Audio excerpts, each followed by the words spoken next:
Brighton is a new play by the acclaimed playwright Jim Nolan, which opened at Garter Lane in Waterford. Writer and reviewer John McKenna went there last night, and he joins us now to tell us about it. Firstly, Jim Nolan is a favourite son of Waterford. Yeah, I mean, a huge, long and very, very successful connection with Red Kettle and at Garter Lane. He was the ex-artistic director, wasn't he? And absolutely, that's right, he was, yeah. I mean, he's directed, I think, over 20 plays in Garter Lane for Red Kettle. His own plays, the Guernica Hotel, the Salvage Shop, Blackwater Angel, Sky Road, all have been through, so not surprising that he's a favourite son. And having a play premiere in there is a big event for Waterford, I'm sure. And it's it's a beautiful, beautiful play. I mean, last night there was full house, and I assume there was on Saturday night, and I hope there will be. That raises an interesting question, because I'm really hoping, I was going to say this later, but probably as good a time as any to say it now, I'm really hoping this play goes on the road. I mean, it absolutely deserves to. I just thought it was a stunningly beautiful play, and if it doesn't come to Dublin, if it doesn't tour the country, if it doesn't find a home in some theatre in Britain, then there's absolutely no justice. Well, I'm sensing that you liked it. I absolutely loved it, yeah. Maybe you could give us a lowdown on the characters. Three characters. There are 6 people on stage, actually. 3 of the stage hands work as nurses in a hospital, and that leads to quick set changes. But there are 3 main characters. There's Lily, who's this Irish woman who has been working in Britain for most of her life. She's 75 years of age. According to herself, she worked in the bowels of the Inland Revenue for 44 years. She's now a resident in this nursing home in Hammersmith, the Sisters of Charity Nursing Home in Hammersmith Road in London, and she's a big Fulham Soccer Club fan. Second character is Dave, who's a nursing aide in the nursing home. He's very brash, he's very bright, he's gay, he's in a very complicated but committed relationship with an unreliable character who's known as the Maltese Falcon. And he's a huge, manic Arsenal fan, so that in itself I see tension already building there. And then there's Jack, who is a very well-respected actor, both on stage and on screen, who arrives at the nursing home. He's had a freak accident on an escalator. It's left him paralysed from the waist down, and I suppose more importantly, really, and this is central to the play, it's left him emotionally paralysed as well. And so, this wouldn't be normal territory for a Jim Nolan play, do you think? I mean, it's not set in Ireland, for instance. It's not set in Ireland, it's set in Hammersmith. Lily is an Irish woman. Dave, the nursing assistant, has an Irish father from Connemara. Beautiful line in that, because Dave talks about his being gay and coming out at 16, and that the one who was really supportive of him was his father, who was this navvy from Connemara, and he had never expected this, and his mother, who was an English woman, had never really come to terms with this. So no, it's not really that expected territory, really, and that's one of the things I really liked about it, because the storyline, it just really follows the relationship between the 3 characters over a couple of months. Lily is this really outgoing, warm, bright woman. She's in the nursing home, she's writing her autobiography. As she says herself, she's only at 1954 and she's on page 300. She's also trying desperately to get the patients together to form a choir for the Christmas Mass. She takes a walk every day down to the local tube station, because that's her kind of foray out into the life that goes on outside. Dave, on the other hand, is trying to hold onto and to cajole this Maltese Falcon into marriage.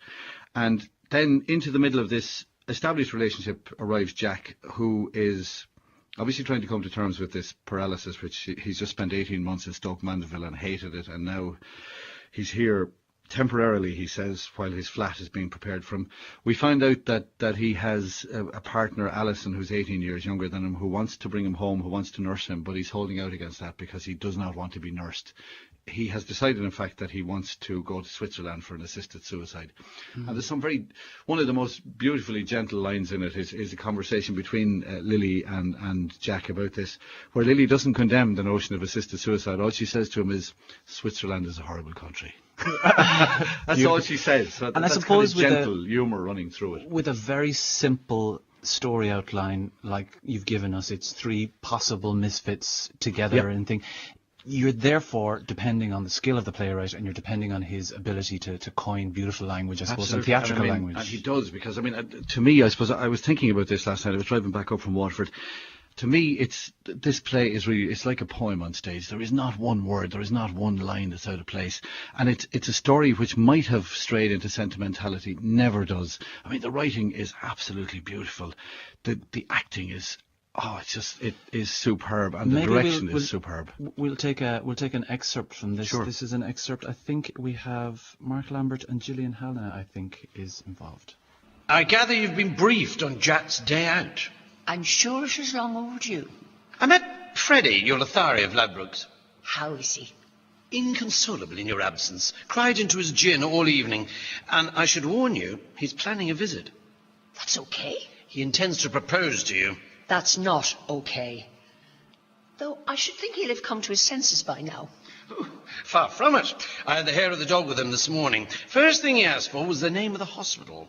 No doubt you obliged. Love's old sweet song, Lily. How could I refuse? I don't even know his second name. Venables.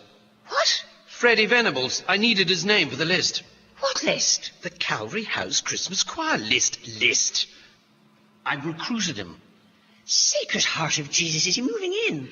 Honorary membership. Unless, of course, you do marry him, in which case I'll ask Matron to organise a double room. You'll do no such thing. There we had Gillian Hanna and Mark Lambert. This play has also got a strong team behind it, I'm guessing. Absolutely. I mean, there are some superb... The couple of moments in it. I mean, the acting is superb. Gillian Hanna absolutely blew me away. I mean, as did the she's other not two an actors. actress that I know. No, I had never seen her before. Or at least, sorry, if I had seen her, I wasn't aware that I'd seen her. I thought she has a stunningly beautiful presence on stage, as do the other two actors, but she really stole it for me. But the superb ensemble playing as well, and the direction, there are just some beautiful moments. And there's a moment where Dave tells Jack something about Lily, about her state of health, and there's a moment where Jack is about to switch channels on the TV because he's a big racing fan, and he stops, and it's a moment that the whole play might turn on. There's another beautiful moment later on where the nurses are stripping a bed. We don't know for about 30, 40, 50 seconds why they're stripping this bed, and the moment is left poignantly hanging there. But the level of acting is the level of direction by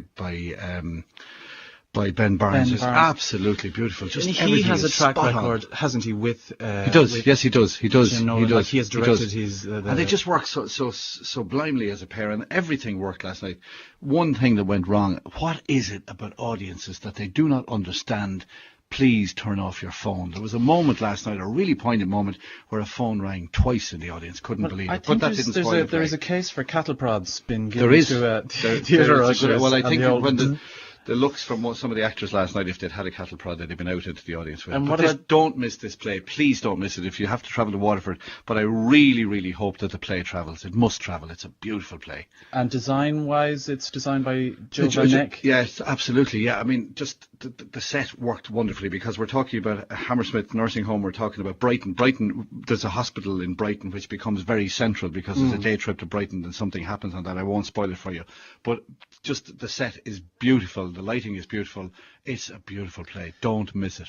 Okay, big thumbs up there from Tom again. All Thank you up. very much.